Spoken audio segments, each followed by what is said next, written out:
लेकिन गवनों ले जाए वाला बढ़िया है। भाई अहिरत पास कंपनी में मिठाई के का कहता है अरे हम गवनवा लइके जाओ हम गवनवा लइके जाओ कि हम गवनवा लइके जाओ कि चाहे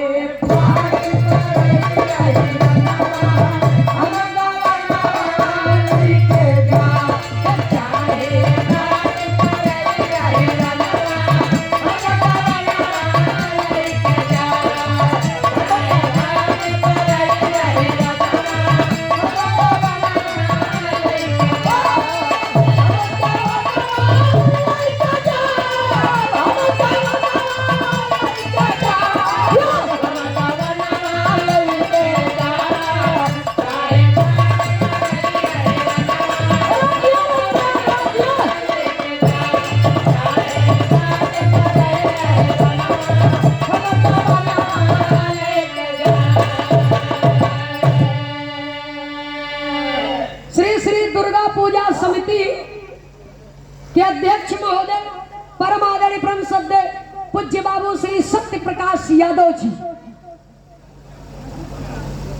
सत्य प्रकाश गुप्ता जी, श्रीमान सत्य प्रकाश गुप्ता जी, आपके कर कमलों द्वारा ए भाव पर पूज्य बाबू श्री सत्य प्रकाश गुप्ता जी की ओर से सादर 500 रुपया देकर के सम्मान किया गया।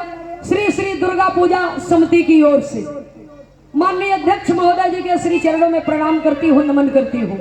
माता रानी आप सबको सुखी रखे। उपस्थित सकल पंच के श्री चरणों में सादर नमन है। जय श्री कृष्ण। लेकिन जब ये गीत हमारे इलाहाबाद से आपके पूर्वांचल में आई तो यहाँ के कलाकार का बदल दिए। कैसे गाँव मास्टर साहब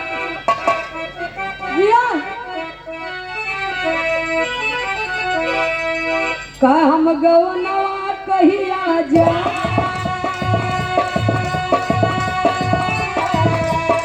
हम गवनवा कहिया जा पाड़े बाबा सोचे सगुनवा